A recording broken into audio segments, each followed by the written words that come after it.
Hi everybody, Anthony here from Awesome Anthony Productions, and today I'm going to give you my review of Barbie. But before we get started, you know exactly what to do. Please leave a like, it really helps the channel so I can reach a bigger audience. Subscribe and ring the bell so that you never miss any of my new reviews. Now let's get into it. In Barbie, Margot Robbie plays stereotypical Barbie.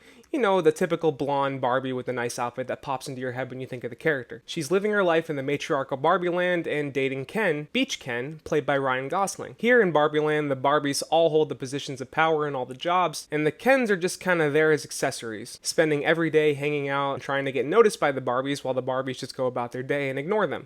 Hi, Barbie! Hi, Barbie! Hi, Ken! Hi, Ken.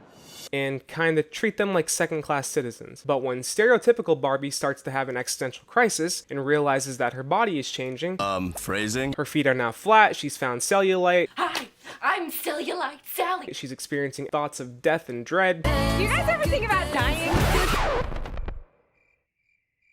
So, her and Ken will have to travel together to the real world to go to Mattel headquarters and figure out what the hell is going on. Okay, now before I get into it, I understand that I'm not the target audience of this movie. That being said, I am an amateur film critic, and there was no way I wasn't going to review one of the biggest movies of the year. This movie was also rated PG-13 and marketed pretty broadly to everybody. No, you ain't. Keep that in mind when I'm talking about my complaints later. Also, I'm not the target audience of this movie because growing up as a boy, I never played with Barbies. No shit. My sister was into Bratz, Holy Jesus.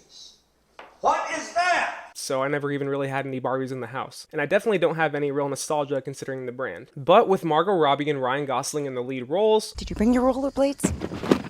I literally go nowhere without them. those super fun trailers that were released that promised a great time at the movies, and the incredibly effective Barbenheimer meme, I could honestly care less if I had no connections to the brand. And like I said earlier, I was going to see this movie no matter what. No matter what. And to be honest, I really wasn't sure to expect from this movie, let alone any Barbie movie in general.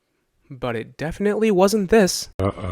See, this movie starts in an actually pretty fun way that was more along the lines of what the trailers were promising. The production design here is outstanding, from the big budget designs of the dream house and all the cars, to the different plastic and stickered props that look like life-size Mattel toys, the plastic water in the pools in the ocean, the tons of accurately recreated life-size Barbie and Ken outfits. It all goes a long way in drawing you into this ridiculously colorful and upbeat world. I was enjoying this first half hour or so, thanks to the production design obviously, but complemented by the great performances, pretty funny jokes and references for the most part. Looks like this beach was a little too much beach for you, Ken. If I wasn't severely injured, I would beat you off right now, Ken. And overall wacky satirical nature to the whole thing. And then we get to the human world.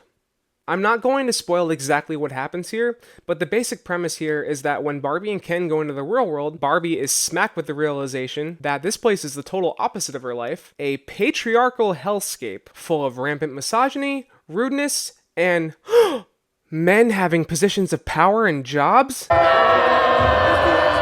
And when Ken, who spends his whole life just wanting to be respected and noticed, considering Barbie kind of treats him like crap and like he barely exists, gets a taste of all of this, he falls in love with it and decides to bring it back to Barbie Land. And hilarity ensues. That's a fake laugh. Yeah, really didn't see this one coming, and I have to give it to the marketing department because those trailers lied their asses off and didn't show a glimpse of this. And I bet WB is patting themselves on the back because they guaranteed, in the very least, a huge opening weekend. And though I did leave with a bad taste in my mouth, I didn't completely hate it, and I actually found more things than I expected to enjoy. A good amount of the writing works when it's just telling jokes and having fun poking fun at the Barbie brand or at Mattel, especially in the first half of the movie. But once the patriarchy enters the plot, and literally it's the patriarchy, they say that word so many times where if you turned it into a drinking game, you'd probably get alcohol poisoning. There's still plenty of fun jokes and one-liners at that point, and a handful of fun scenes that keep it from being unredeemingly bad. But that's whenever the film doesn't come to a total stop to deliver some heavy-handed lecturing. Not in the mood for a lecture. But I will say that the movie is at its best in the very beginning. And I really cannot overstate how perfectly cast Margot Robbie and Ryan Gosling were. They both flex their comedic chops here, with great examples being Barbie's existential crisis and how that leads to a lot of dry humor. Some things have been happening that might be related. Cold shower, falling off my roof, and my heels are on the ground. Or how Beach Ken's job and purpose in life is literally just to beach. Yeah, because actually my job, it's just beach. And the callbacks that come with that joke. And major props to Ryan Gosling, who gives the best performance in this movie, because I absolutely love how willing he was to go into camp, and he dove headfirst into this goofy role. And he stays lovable and goofy throughout the movie, even when he's not really playing that nice with Barbie.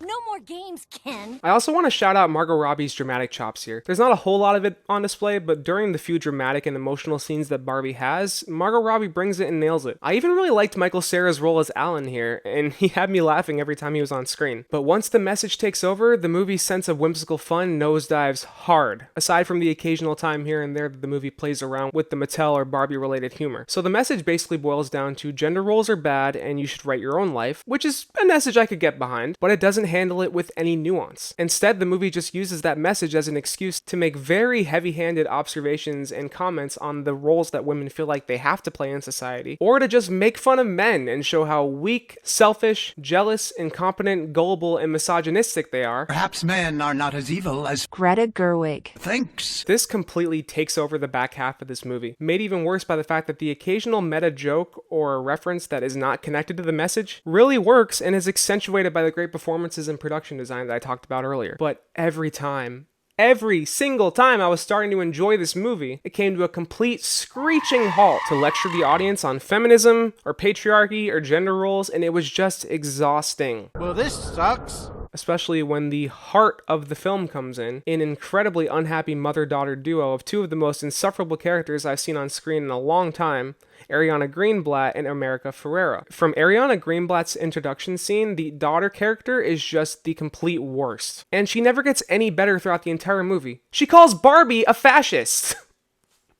You can't even make this shit up. Meanwhile, America Ferrera actually starts out pretty likable and I was rooting for her. But by the end of the movie, I could not stand her character with a 5-minute long speech and what it's like to be a woman in today's oh so oppressive society that was just as laughably bad as it was long and cringeworthy. Everyone wants you to shut up. And yet I won't. And while talking about the side characters dragging this movie down, why the hell were Will Ferrell and the rest of the Mattel board even in this movie? Outside from the fun Scooby-Doo chase scene, they have nothing to do in this movie and do nothing but waste time, ad-lib awkward jokes, and just feel unnecessary. Why are you here?